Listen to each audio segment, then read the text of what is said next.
¿Qué es realmente la libertad?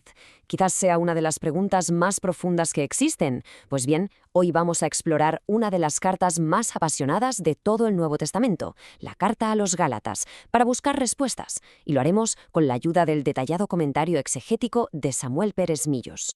Vamos a sumergirnos en los temas clave de esta carta, fijándonos sobre todo en los argumentos tan potentes que el apóstol Pablo presenta en el capítulo 4. Ahí es donde defiende con una fuerza increíble la esencia misma del Evangelio. Aquí tenemos la hoja de ruta de hoy. Empezaremos con el contexto histórico, fundamental para entender por qué se escribió la carta. Luego veremos qué significa eso de la adopción en Cristo. Analizaremos el contraste brutal entre esclavitud y libertad y una alegoría fascinante que usa Pablo para explicarlo. Y por último, aterrizaremos todo esto, cómo vivir esa libertad y cuál es, en definitiva, el mensaje central de Gálatas. Muy bien, pues vamos a ello. Para captar de verdad el tono de Pablo en esta carta, esa urgencia que se nota en cada línea, primero tenemos que entender la crisis que la provocó. Porque esto no era un debate teológico sin más. No. Lo que estaba pasando era una amenaza directa al corazón de la fe cristiana, a todo lo que el apóstol Pablo les había enseñado y por lo que había trabajado tanto en esa región. Vamos a situarnos. Es el apóstol Pablo quien escribe, más o menos por el año 49 o 50. Se dirige a las iglesias que él mismo fundó en Galacia. ¿Y cuál es el problema? Pues que un grupo, al que conocemos como los judaizantes, se había infiltrado y estaba enseñando algo gravísimo, que para ser salvo no bastaba con la fe en Cristo, sino que había que cumplir la ley judía. Justo como subraya el comentario de Pérez Millos, el objetivo de Pablo es tajante: echar por tierra esa falsa enseñanza y volver a poner en el centro la verdad del Evangelio. La salvación es un regalo, es por gracia y se recibe únicamente por la fe, sin añadirle ninguna obra de la ley. Y con esto llegamos al corazón teológico del capítulo 4.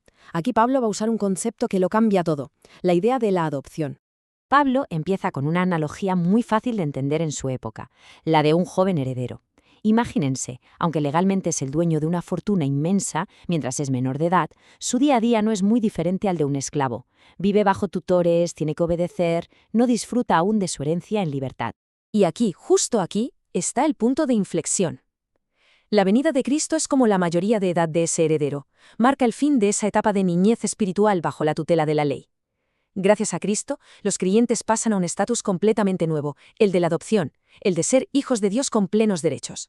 Claro, al entender esto, el argumento de Pablo se vuelve todavía más potente, porque lo que les está presentando en los Gálatas no es una pequeña elección, es un abismo entre dos formas completamente opuestas de vivir y de relacionarse con Dios.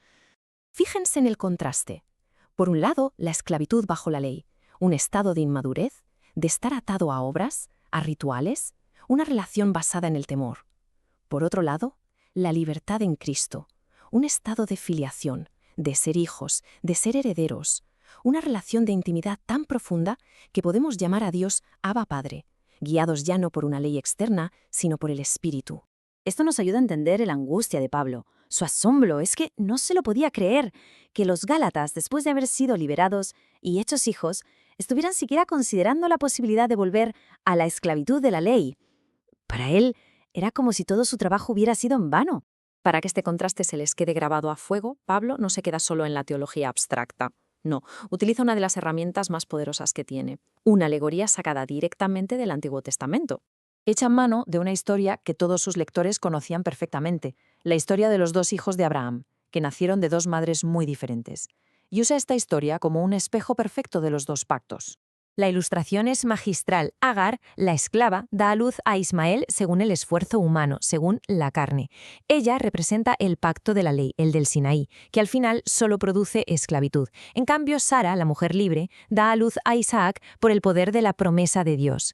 Ella representa el pacto de la gracia, que da a luz hijos libres. La conclusión de Pablo, por tanto, es rotunda. Quienes han puesto su fe en Cristo no pertenecen a la descendencia de Agar, la de las obras y la esclavitud. Pertenecen a la descendencia de Sara, la de la promesa y la libertad. Muy bien, todo esto es una teología increíblemente profunda. Pero, ¿cómo se vive? ¿Cómo se traduce esta libertad a nuestro día a día? A Pablo esto le preocupaba y mucho. El análisis de Pérez Millos lo deja muy claro. Una teología que no transforma la vida, que no tiene efectos prácticos, simplemente no es buena teología. La libertad en Cristo no es un concepto para un debate, es una realidad para ser vivida. Y esa libertad hay que cuidarla, porque está amenazada por dos frentes. Por un lado está el peligro de volver al legalismo, a ese yugo de esclavitud de pensar que nuestras obras nos salvan. Y por el otro está el peligro opuesto, el libertinaje, el usar la libertad como una excusa para hacer lo que nos dé la gana. La verdadera libertad, dice Pablo, se expresa sirviendo a los demás por amor. Y así llegamos a la recta final. Si tuviéramos que resumirlo todo, ¿cuál es ese mensaje central, esa verdad incontestable que late en toda la carta a los Gálatas? Es esta. No hay otra. La libertad auténtica, la que de verdad nos hace hijos de Dios, no es algo que podamos ganar o merecer con nuestro esfuerzo. Es un regalo que solo se puede recibir de una manera, a través de la fe en Jesucristo. La libertad que Cristo nos da es radical. No solo nos libera de la condena de la ley, va mucho más allá.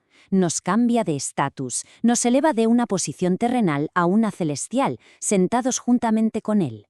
Y por eso, la pregunta que Pablo lanzó a los Gálatas hace casi 2000 años sigue resonando hoy con la misma fuerza, interpelándonos a cada uno. ¿Dónde está puesta nuestra confianza? ¿Se basa nuestra vida espiritual en la libertad que nos regala la gracia? ¿O estamos intentando una y otra vez construir nuestra propia salvación bajo la esclavitud de las obras? La respuesta lo define absolutamente todo.